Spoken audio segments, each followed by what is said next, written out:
its programs, and its website by the hosts, guests, and call-in listeners or chatters are solely the opinions of the original source who expressed them. They do not necessarily represent the opinions of Revolution Radio and freedomslips.com, its staff, or affiliates. You're listening to Revolution Radio, freedomslips.com, 100% listener-supported radio, and now we return you to your host.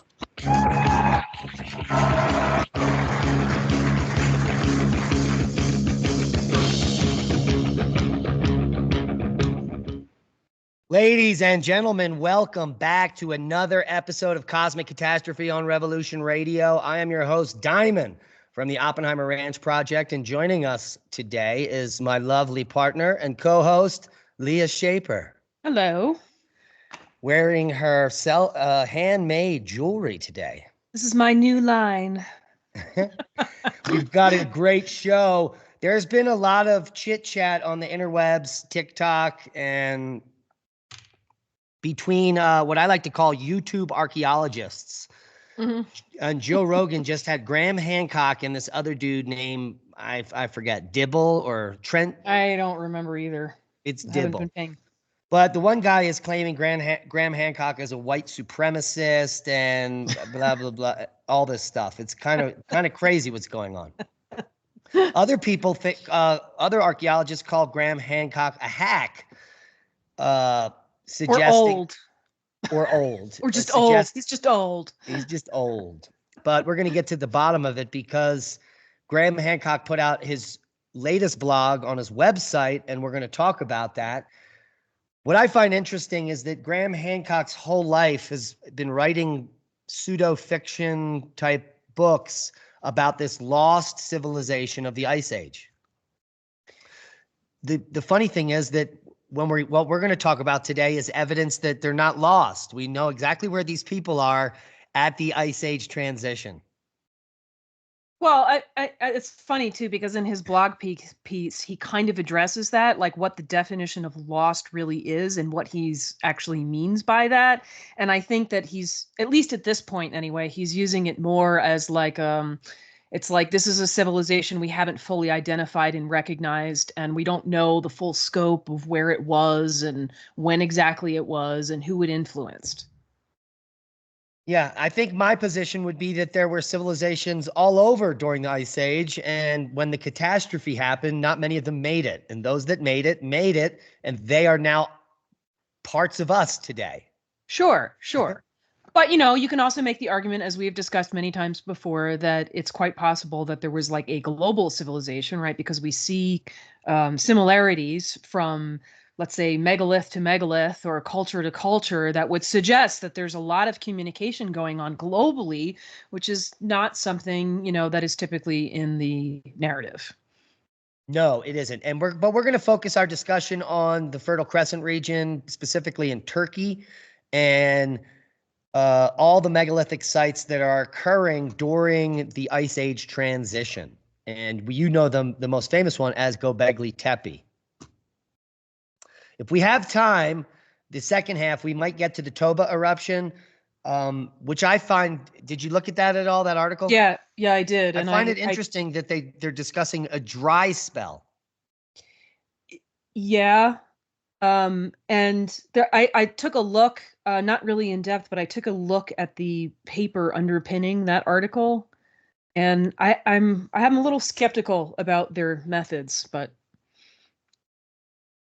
we will begin with the most fascinating topic: Graham Hancock and the lost civilization of the Ice Age. Let me know if you can see the screen. I can. Okay. So right on the front of his blog post published the 14th of April is the Saber reliefs. Now, this is claimed to be the oldest carving motif, complex motif ever in history. So this is it. Interestingly enough, it doesn't date back that long ago. Oh, but it is interesting that apparently this motif shows up in other places in the world where you have this man in between two large felines, and so the left one typically having a phallus, the left feline anyway. And this, you can see the phallus on the left feline. Yeah, and of course the man himself in this carving is actually holding his phallus. And over here, it looks like a dude is about to get killed by a water buffalo. Yeah. Now, this is also what I want to bring to your attention, just to blow your mind from the beginning. The same exact lion, which appears to be from the same artist, is on the lion pillar in an enclosure in Göbekli Tepe. Well, what do you know? And so it is very clear that whoever did this lion here probably knew the guy that did this lion. Right. In other words, it's continuous culture. You know, it's not spontaneous. It's not a spontaneous carving. It's there for a reason because it meant something. And as we get on with later in the discussion here, we're going to bring up some other locations that are even older, like Karahan Tepe, and even older, the oldest site, which is some of the most complex stuff, Boncuklu Tarla. The amount of jewelry and carvings and figurines, just mind-blowing. And that's dated all the way back to the Younger Dryas catastrophe, 1208 or 9. And at that site, the archaeological Younger Dryas boundary is there. So the culture was there before and after. That is the most fascinating thing about all of this, right? I mean, the sites in Anatolia, especially the ones that are related, show a continuous occupation for several thousand years, which by today's standards is quite a lot, right? Our civilizations do not last that long. And that they lasted that long through the Younger Dryas catastrophe, which is crazy. Yeah, these people loosely were the Natufian culture. That this really gets set to the western part of the ocean here, which it would be Israel and that whole region. But the Natufians extend from 15,000 all the way to Gobekli Tepe time. Yeah. So that's thousands of years. And what you can clearly see from this culture, if you do an archaeological study, is a slow progression of a Stone Age culture that's carving bowls and making homes and streets 15,000 years ago. And as time progresses, thousands of years, it gets more and more complex, their society. They start to have ceremonial places. They're certainly watching the sun, because Karahan Tepe has an equinoctial marker, and it looks like a mini version of Gobekli Tepe. But so we can see through archaeology this culture getting more and more advanced over periods of thousands of years. Yeah. You know, culminating in Gobekli Tepe, all that brilliance. Yeah. I mean, in one respect, you know, considering that this is a culture that's living through major climactic changes, in one respect, it's not that astounding in the sense that the climactic changes that occurred with the Younger Dryas were largely global, right? So where else are you going to go? Like, you're not going to escape. Leaving and going somewhere else isn't going to solve your problem. But what is so remarkable is that the culture and the technology seems to be increasing and improving through the climactic changes, and that's amazing. Yeah, and the improvement is bizarro. We're talking about coming out of the last ice age here, and the Bowling Alarod warming through the first Dryas and then the Younger Dryas event, which is a mini ice age lasting almost 1,500 years. The society we're talking about gets more complex as we drop down to the bottom. Yeah. Yep. It's completely opposite of what you would think. But also, you know, it appears that these cultures were, I mean, still in some respect persisting, let's say prior to the Bowling Alarod, where there were sort of regular ups and downs in climactic conditions. So perhaps, you know, we fail to account for the fact that human beings were already sort of used to these crazy conditions. Yeah, but the question is this: why does it appear as if all of a sudden this society gets more and more complex as far as their building types, their ceremonial sites, the T-pillar sites, the astronomical significance, the quality of their bas relief carving, it increases for a few thousand years as we're getting colder. Maybe it has to do with the fact that it's getting colder. More people have to work together to survive. And because of that, they start learning better stone carving techniques. I don't know the explanation. You would think that you would be busier with your actual survival, right? If temperatures are dropping dramatically over a couple of thousand years, you're going to have to shift how you're eating and what you're growing and all of that. So you would think that that would be occupying enough of your time that it would be hard to find the time to devote to these cultural impacts, you know? It is really interesting. There is some evidence that goes back as far as 20,000 years of farming some grains, but it really doesn't kick in until around 11,700 here, which is this warming spike, the end of the ice age itself. Yeah. You would think that after the 12,800 year event, the mass extinction in North America, there would have been huge impacts over here in Asia as well. Mm-hmm. And so at that time, when they should be starving to death, it's like the Renaissance. And the same thing happened here in North America during the Maunder Minimum, when it was the coldest ever. During our society, we became amazing humans. We made violins. We made concert pieces. There is no explanation for the explosion in creativity based on the fact that it was cold and everyone sat inside. Well, so I was thinking cosmic rays might have something to do with it. Oh, yeah, that's quite possible. And on a more mundane level, I was thinking that because, okay, one of the things that Graham Hancock points out in his latest blog piece from this month is that, you know, so we have this idea that we start becoming civilized, right? When we start staying in one place and we start doing agriculture. And the argument is typically that we do the agriculture first, and then we sort of become stuck to one place. But he's suggesting that it's the opposite, that it's when we stick ourselves in one location and stay there, and then we develop the agriculture, which actually makes some sense to me, right? Because once you're in one place, you actually have the time to devote to playing around with growing seeds and how they do and how much you have to water and whatever it is. But so maybe given that the Younger Dryas catastrophe is a global event and there's really nowhere to escape to, I mean, maybe this is the point where people are really starting to stay in place and they stop moving around so much. And maybe that is part of the equation in terms of this higher culture developing. Yeah, because if you made it through the Younger Dryas event when the skies turned dark and the earth rumbled for, 48 hours or whatever happened, tsunamis washed 90% of the people away. Mm-hmm. If you made it, why would you leave? Because you made it there. Right. It's like, okay, things are crazy, but we're like kind of okay here. So let's stay here and not move somewhere else. Let's not go to the coast where we might be impacted by a tsunami or whatever. Yeah, exactly. And the connection between the Maunder Minimum cooling and the Renaissance and this being a much larger version of that is kind of interesting.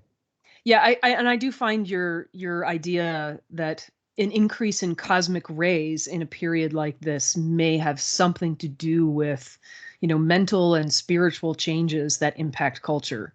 Which is good news because cosmic rays are at an all-time high and we're going into the cosmic ray maximum. So hopefully that may fix the problem, but the world is run by idiots. Speaking of, let's talk about Graham Hancock.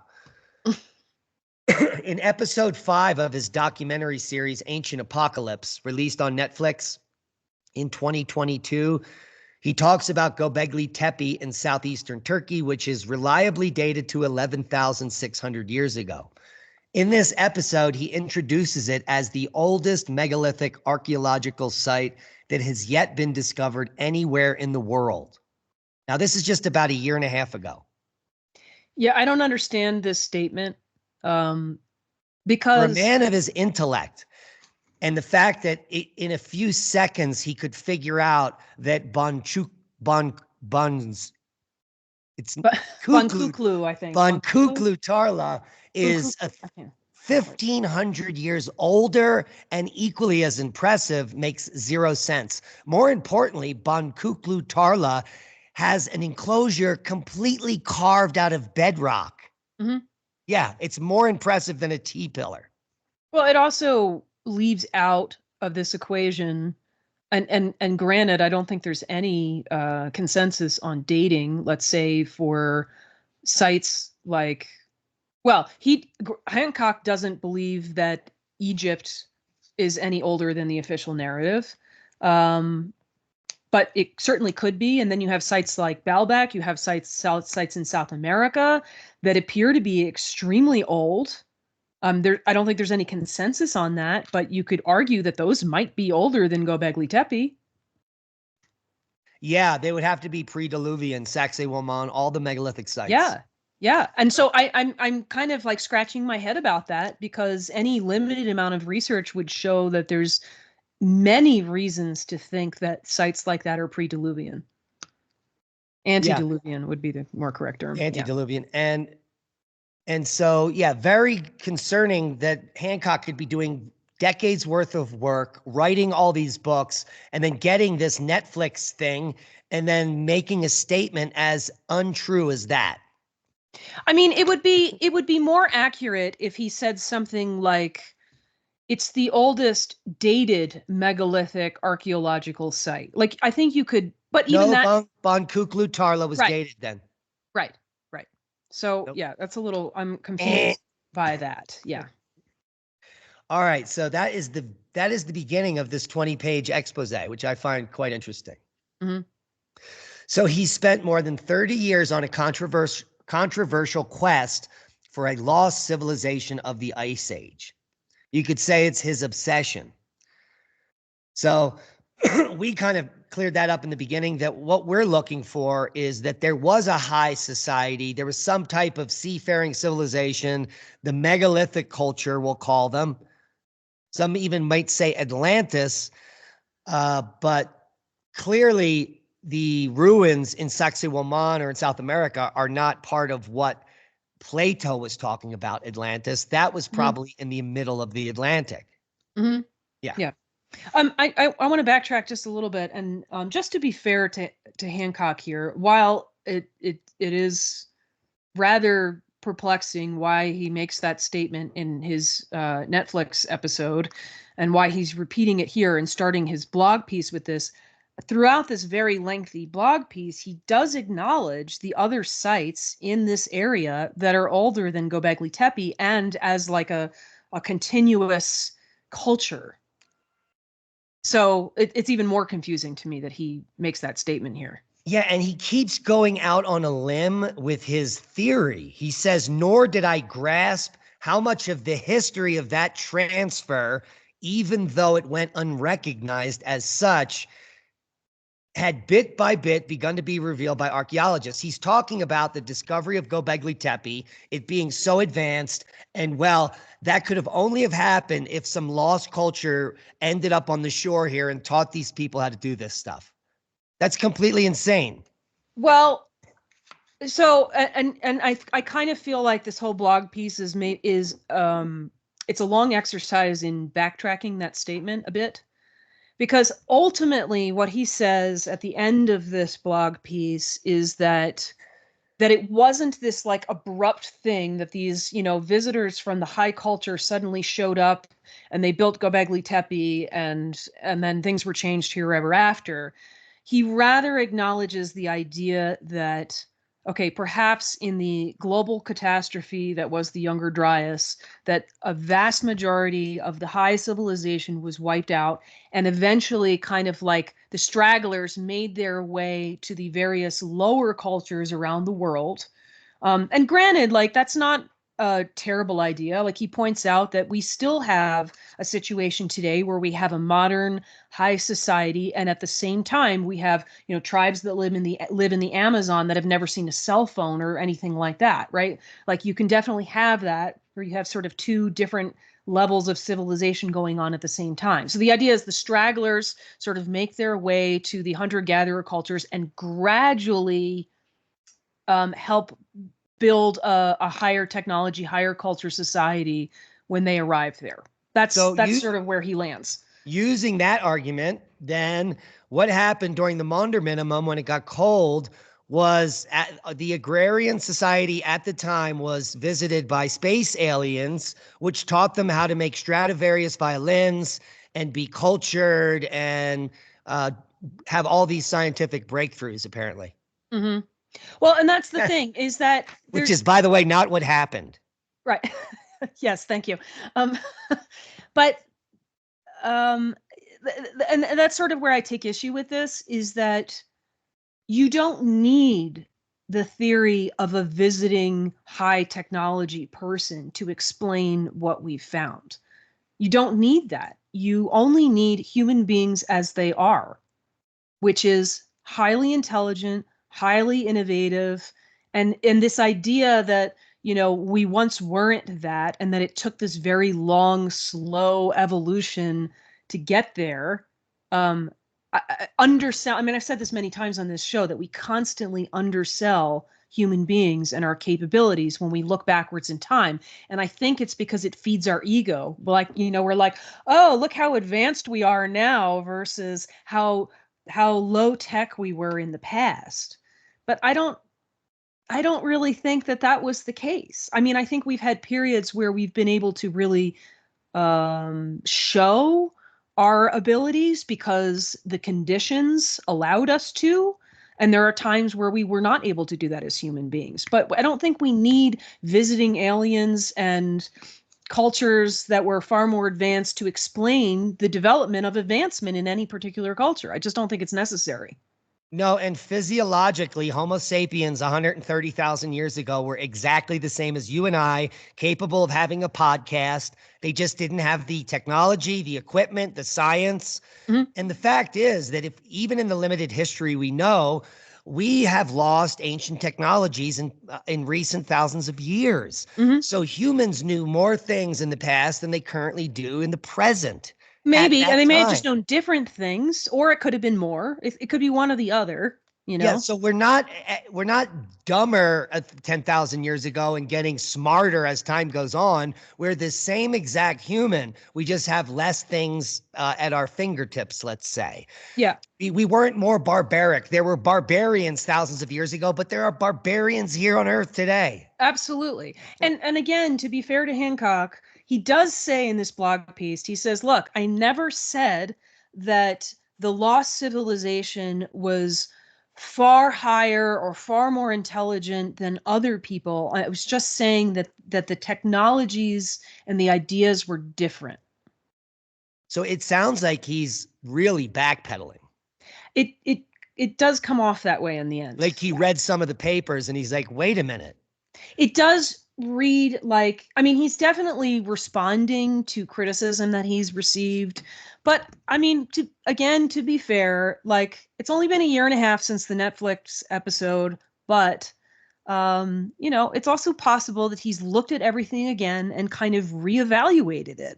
And I like to say that changing your mind is the sign of intellectual honesty. I mean, not always, right? It could just be backpedaling, but there is an element of that in here where he's kind of saying like, look, I was sort of wrong about some of these things. Right. And we're going to go over some of these sites in just a minute. But just to add insult to injury, he continues to talk about the transfer from the lost Ice Age civilization here. Mm-hmm. He says goes all the way back to the Natufians. Yes. Which go all the way back 15,000 years, which is thousands of years before the catastrophe that destroyed Atlantis, according to Solon. Which then destroys his theory that this is the result of some visiting high-tech person that left their culture because of the catastrophe. Right, because the bottom line is that the most intricate and the peak of this Natufian megalithic culture is Gobekli Tepe, which dates to the date of the catastrophe of Atlantis. Mm-hmm. So that what did they get over there that day and build it? Right. But he's also saying the opposite thing here, right? That the technology transfer happened way before Gobekli Tepe. Yeah, so I guess the The Atlanteans technology really, transfer is not, you don't need that. You do no, not you need that to don't explain need any it. of It's this. completely not useful here. And so that's why he now looks like he's backpedaling, right? Because he's taking this theory that he put out there and, you know, looking at the other information. Oh well, you know, I guess actually it was gradual. It wasn't this sudden thing that happened, but it's not working now. It's a weird oversight. It's like as weird as the oversight when he says this is the oldest megalithic site in the world, when quite obviously that's very likely not the case. So the Saber reliefs that we kicked off the show with here, I find fascinating because they have both types of bas relief that are in the Gobekli Tepe enclosures. Yeah. Yeah. So clearly these are the same artisans that were taught at the same school of carving. And the fact that these motifs have existed now for 12,000 years is absolutely fascinating. Yeah. And Yeah. they didn't just invent it here at Gobekli Tepe. This is coming from a time much earlier. Yeah. Yeah. Yeah. Oh, by the way, I want to point something out too. Hancock talks about in the blog piece, and apparently I never watched the Netflix episode, but he says that in the Netflix episode, he talks about the work of Sweatman. I think it's Martin Sweatman. And Citricus, which we have reviewed in a couple of episodes, and one of the most fascinating episodes we've ever done, in my opinion, talking about Pillar 43 and how you can quite specifically look at that as a astronomical, you know, dating system for something that happened. And I actually find that evidence pretty convincing.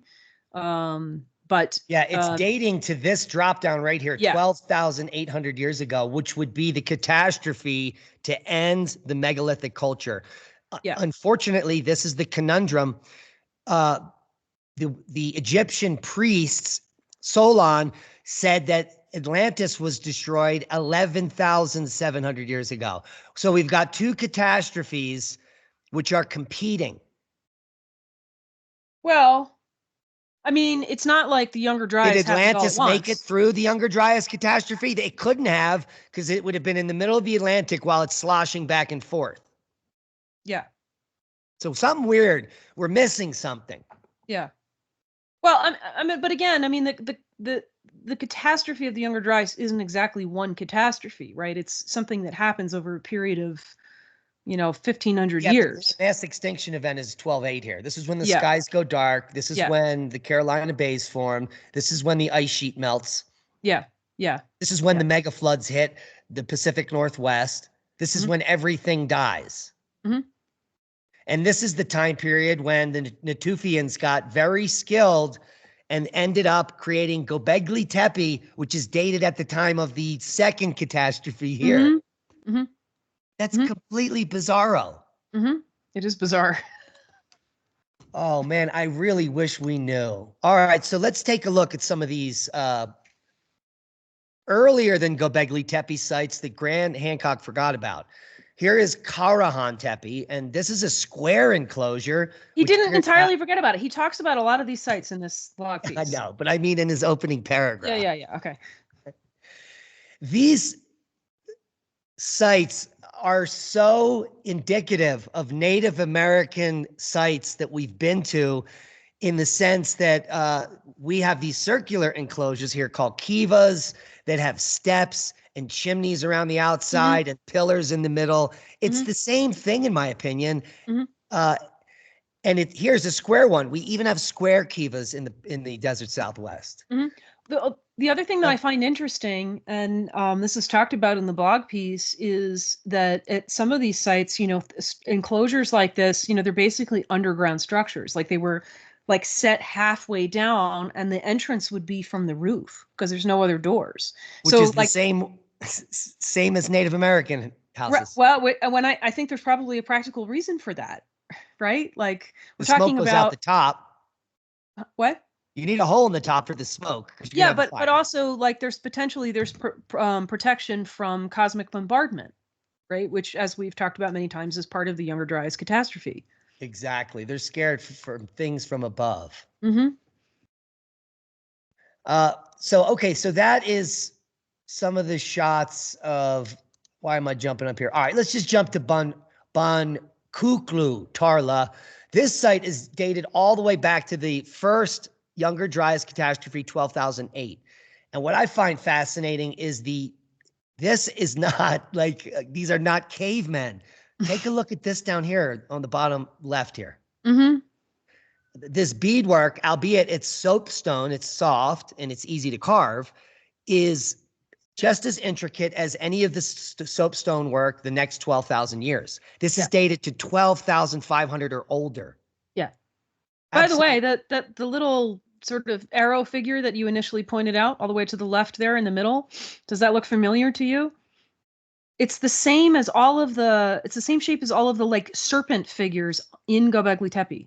Especially on that one pillar. Yes. Yeah. Yeah. Yep. Well, I think there's a couple of pillars with that. Yeah. And so this is 1,500 years earlier than Göbekli Tepe from the Natufians, clearly the same stuff. This is about 13,000-year-old jewelry.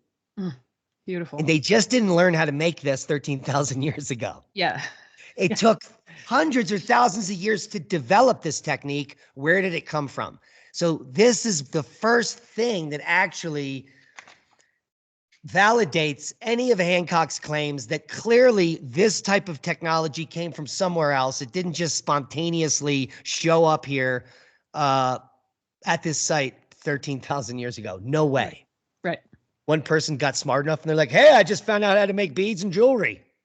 Right. Well, and again, that idea undersells the capabilities of human beings.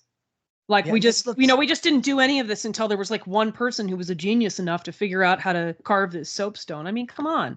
Like and this is awesome. It looks like an amulet here with a hole, but it also has the ability to have another leather strap here. Mm-hmm. So I wonder what that was for. Mm-hmm. So at Boncuklu Tarla, there are pillars that are miniature versions of the T-pillars at Gobekli Tepe. You can see one here. And more interesting at Boncuklu Tarla, this site is fascinating. The newest papers that are coming out showing facial jewelry, the first evidence of on-purpose human body perforation. They've got gauges for earrings. And isn't this fascinating? It's interesting. I mean, I don't find it all that surprising, though. No, because it goes back 150,000 years to the first people. You know, just like I would think Aboriginals have been doing this for 100,000 years. Yeah.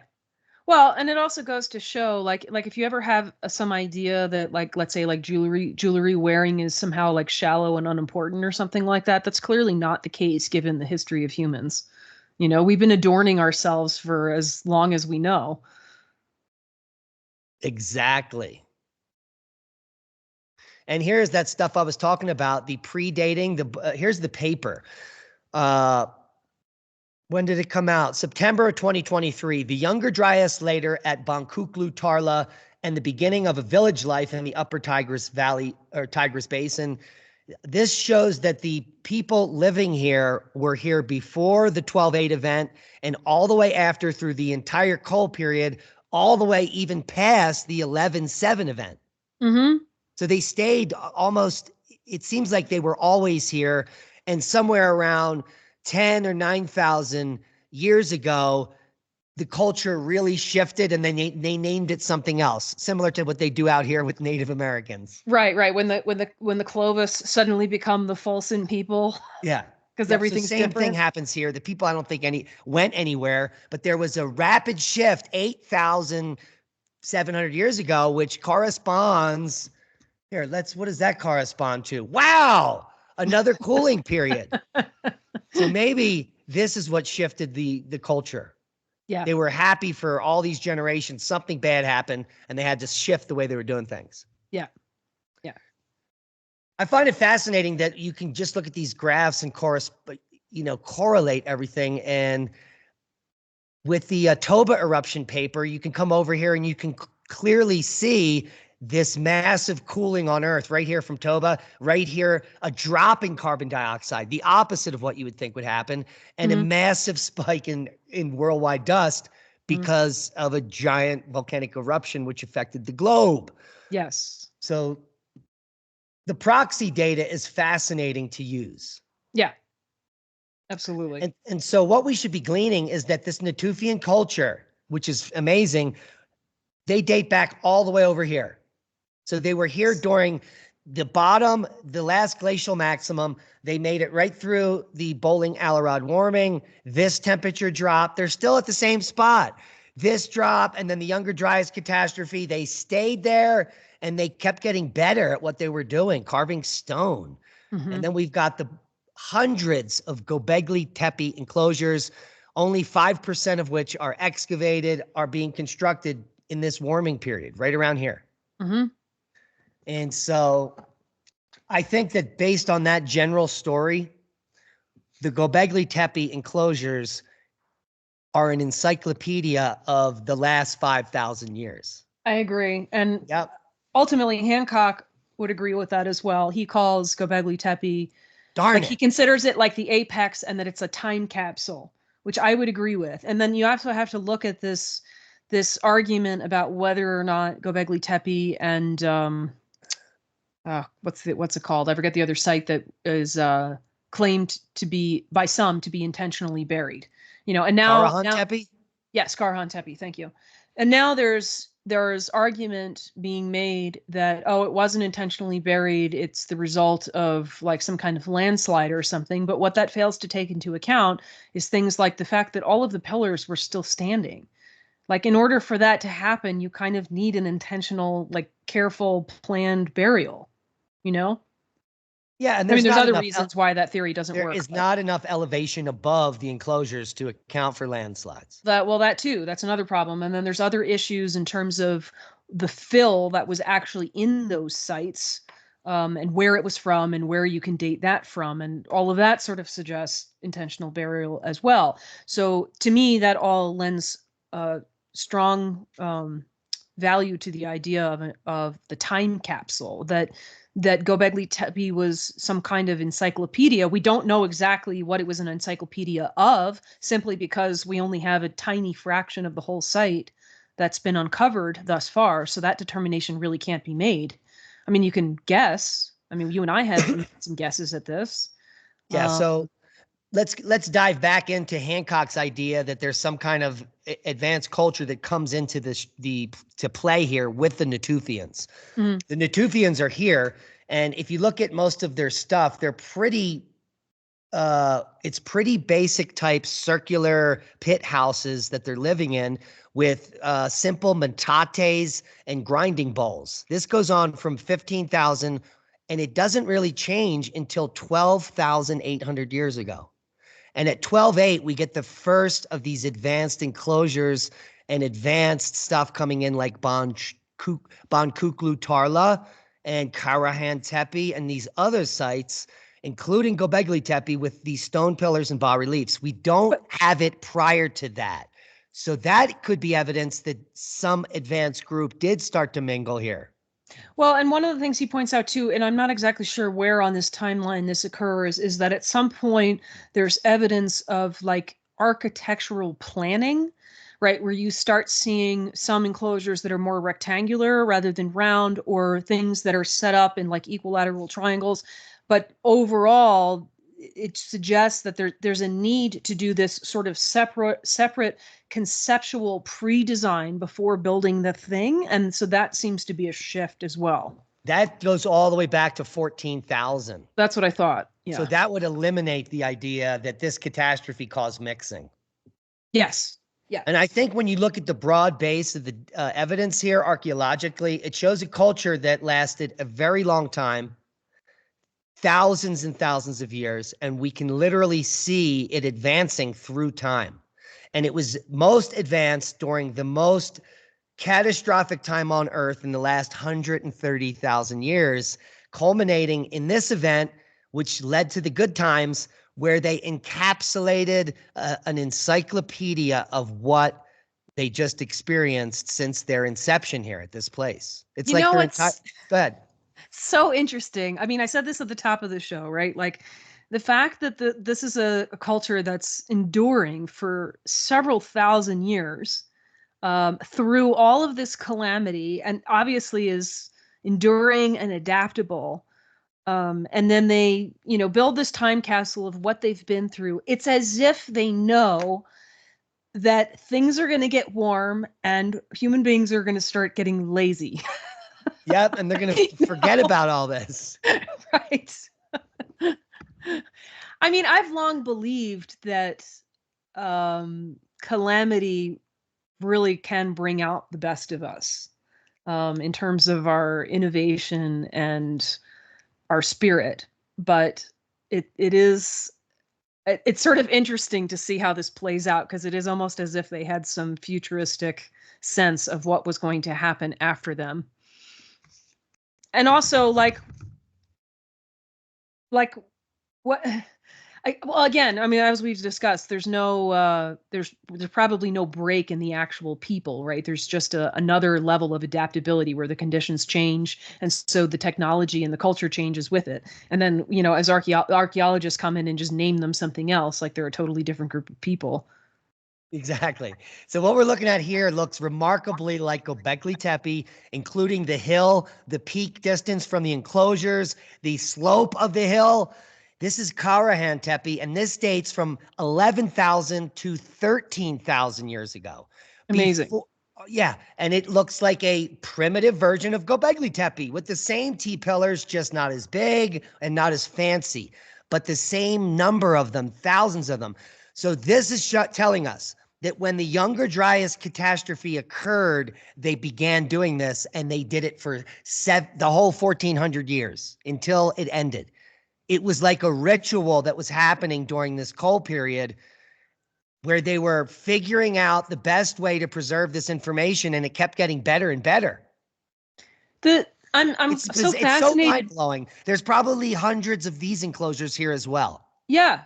And what I find so fascinating is the amount of effort and time that went into, I'm going to call them time capsules, building these time capsules. Like, the urgency and the priority of that it's fascinating. Like, must have had a knowledge. whole culture of people that know that it's so important to preserve this information? They must have known that the whole world was affected. They must have known North America was decimated. They must have known that it was a mass extinction and almost nobody made it. There had to be global communication still going on, and the information got to them, and they were like, that's what we thought. Holy crap, we've got to do something. Yeah. They must have known the scale, or none of this would have occurred. Yes, agreed. This is amazing. No, it's totally amazing. And darn it, there was something else I wanted to say about this, and I've forgotten now. No paper on any of the things we're discussing, No. None. Well, and it also goes to show that, this is part of the global high civilization. Exactly. Oh, I know what I was going to say. Okay, so there's some stuff being made out of civilization versus culture, which to me is just a bunch of semantics. Yeah. Okay, but you sent me a video today of I don't remember the channel, but this woman who, in my opinion, was just, well, whatever, just launching ad hominem attacks at Hancock for the most part. But, in the beginning of her video, she talks about the difference between culture and civilization, and that, these certain criterion have to be met for something to be a civilization. And one of those things is some kind of language, which is considered to be either a written language or like a numerological language, right? So thus, Sumer was the first real civilization because they had the first written language, blah, blah, blah. But to me, it's just freaking semantics, because when you build something like Gobekli Tepe or Karahan Tepe with all of this information that is being recorded in carvings, in images, the same way you might do that with pictographs or petroglyphs or whatever, that is a communication system. Just because it's not in numbers or words as you define them doesn't mean that the communication system doesn't exist. And it's so silly and arbitrary to me, because, like, what culture or civilization or whatever you want to call it doesn't have some kind of communication system? The civilizations can't exist without communication. So it's so silly to me. The complexity of a single pillar in Gobekli Tepe proves that there is a very advanced communication system going on with the Natufians. Right, right. So making this distinction between culture and civilization, it's totally arbitrary, it's total semantics, and it's nonsense and not important. So Yeah, I would imagine they had advanced language too. They just didn't need to write it down. Writing it down, I think, has to do with something, us getting dumber. maybe. Or just living in a different way where it became practical and useful. And because in Sumer, it was so that they could make bills and receipts. It was so that they could charge you. Well, when you think about it, recording and communicating your information in images is in a way far more efficient than doing words, because you can illustrate whole concepts in one image. And whereas with words, everything's broken down into details and really has to be drawn out. I don't think that one is necessarily better than the other. I think they serve different purposes. And maybe, like you said, maybe we've just changed in the way that we think or in the kinds of information that we need to communicate. Exactly. And they could have even been telepathic based on the Yuga at this point. Sure. And so barring that, this does not necessarily have to be the quote unquote Atlanteans because it predates that. But it shows that prior to the 11/7 destruction of Atlantis and the 12/8 Younger Dryas catastrophe, which was a mass extinction, that there was definitely advanced civilizations, because here they are. Yeah. Yeah. I mean, here they are, folks.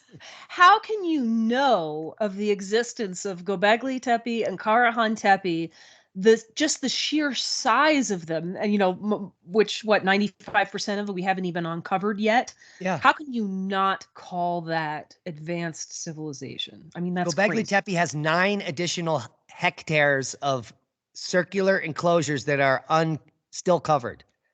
Right. and the purpose of which is largely unknown to us. Right. So because here we're too stupid to understand. So at Karahan Tepe, which dates all the way back to the Younger Dryas catastrophe 12/9, all of the pillars are standing because it was intentionally buried. Right. And unique to Karahan Tepe, which predates Gobekli Tepe, Graham Hancock, are these single megalithic carved enclosures into the bedrock. Mm-hmm. Who's doing this? Yeah. Yeah. And also, I wonder what it looked like, I don't know, 15,000 years ago, 12,000 years ago, because this looks like sandstone, right? So it's probably worn to some degree. Like if you look at that and face. this is a swimming pool. The water flowed in here, filled up. You can see the water level right there by the head, and went out this hole. So this is for swimming in, or maybe it was a ceremonial lake. For bathing. Or like a ceremonial bathing area. And what's really equinox, the sun comes in the hole and illuminates the head. That's a good system with water flow too. You've got the in and the out, that kind of keeps things fresh. Hunter-gatherers. Pool of water. What? Hunter-gatherers. Yeah, they're just hunter-gatherers. Now, it's quite possible that these people really were hunter-gatherers, right? And the evidence would sort of suggest that based on the kinds of food remains, et cetera, that you find there. But eventually, if you're at this site all the time, eventually you're going to start experimenting with other things you can eat. And can I grow this and cultivate it for future use? Like, to me, that seems like a natural outgrowth of being in one place. Yep, and these people at the same time are experimenting with growing local grains. So they just went into the woods, what they were originally collecting, and said, hey, why don't we just collect some of these and plant them near our house? Well, how about this too? I mean, okay, you've got a group of people in one place living through extreme drastic climactic changes, which means that the food that you're foraging, whether it be hunting or wild foraging of plants, is going to be changing on a regular basis, which is going to make collecting food more difficult. So you could potentially argue that trying to start agriculture in this setting makes a lot of sense because it may be more reliable. Right, especially because this really got kickstarted 12,800 years ago after the cosmic catastrophe. Yes. It was the cosmic catastrophe that jump-started these people into doing all this. Yeah. Yeah. They weren't doing anything like this prior to that catastrophe. Yeah. Which I mean, it's just so fascinating, right? Because the typical image, it's like climactic catastrophe happens and everybody's running for the hills and struggling to survive and whatever. But no, these people are like, okay, no, let's just like sit down and think about this. Like, what's the most important thing that we do here? It's to, find another way to survive here, but also to worship and to collect all of this information for future generations because we don't know what's going to happen. I mean, that's amazing. And the depiction of the face here, Yeah. very interesting. So if this was a swimming pool and this is sandstone, well, that would help explain why everything looks rather eroded. Yeah, and look at these nice little shelves and nooks and crannies above the water line. See the water right here? They could have had candles or bouquets, and who knows? This is just an amazing. Look, this is just one part of Karahan Tepe. Look at these pillars here that are extending from the outcrop. Yeah. This is a very advanced culture. Yeah. And this is also Karahan Tepe. We've got this giant, what appears to be a wild boar sitting on. There's those snakes again. Yeah. Same at Boncuklu Tarla. There's an H block. Yep. There's a giant wiener. Yeah. This guy looks like he's starving, though. Like, it kind of looks like his ribs are showing. I wonder what that's about. His ribs are showing, but he's got the Moai hands grabbing his weenie. Yeah, indeed. He's not really starving. Here's his side shot. He looks pretty good. They were just No, I don't think that's what that's supposed to suggest. It just kind of looks that way. They were depicting the knowledge of anatomy. Maybe. I mean, 13 ribs. They knew that. Phallus in the front. They put 13 ribs here. There's 13? Yeah, 1, 2, 3, 4, 5, 6, 7, 8, 9, 10, 11, 12, 13. Interesting. And then with a square right in the middle. Look at that. See that square? Yep. Well, it reminds me of the belt on the belt that shows up at Gobekli Tepe and at Easter Island. Oh yeah, but so they could not put the belt here because they needed the wiener. Yeah, and then the hands coming forward. I mean, I always wonder. I mean, we've talked about this many times, but if this is more like a spiritual symbol about how the universe works and how, like the fertility of the universe of sorts, if that makes any sense. And what nationality do you look at this guy with the beard? What looks like a big beard? I don't know. I can't tell. Something come to mind for you? Huh? What? Does something come to mind for you? No, but yeah, like Nordic, because the beard, something Nordic. The nose is broken off. You can see that in the side profile and the front. Might even have a helmet or a hat on. Yeah, maybe. Yep. Interesting. Yeah, absolutely fascinating. And so this is probably only 10% excavated at Karahan Tepe, less than 10% excavated at Göbekli Tepe. So in order to create what appears to be thousands and thousands of ceremonial stone enclosures, amazing carvings, swimming pools or whatever they were, a spa, a 13,000-year-old spa with a statue of a guy holding his weenie. All of this, you need, I would suggest, tens of thousands of people in this place for all of that time, for thousands of years or more. Yes. Can you go back to not like 1,500 people are doing this. No. Can you go back to the swimming pool image for a second? Which one? That one, yeah. Does it look to you like, go to the other one? Does it look to you like, I can't quite tell here, like there's, maybe this is not a good image, two central pillars and then everything else around it? Because one of the things that we talked about at Göbekli Tepe is a lot of the enclosures, at least the ones we have seen so far, appear to have like two central pillars and then other stuff happening around them. And I was hypothesizing that maybe these are binary star systems. I don't know if that's really present here. This is the only thin thing that looks like a T-pillar in the Göbekli. But these also look like T-pillars, but they call them phalluses for some reason because of the penis man. Oh, is this the penis room? Yeah, there's some part of this site that's called like the penis room or something.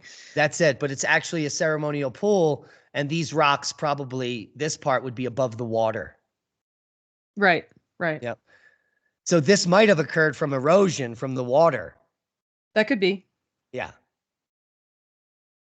But we would see the same thing on this serpent head. Yeah, I was going to say that. No, so Yeah. they were carved that way. This is just a fascinating culture. A lot is being hidden about it because, and it's right in plain sight here. Like the things we discussed today, any group of archaeologists could be discussing and publishing on. Mhm. And Mhm. yet they're not. Well, and instead we have, archaeologists sort of arguing amongst themselves. And I mean, granted, there's issues with Graham Hancock's theories, but the way that he's being sort of vilified is kind of ridiculous, in my opinion. I mean, a lot of it is based on unimportant points. Great show. Indeed. Find us tonight on Magnetic Reversal News at 8 p.m. Mountain Time.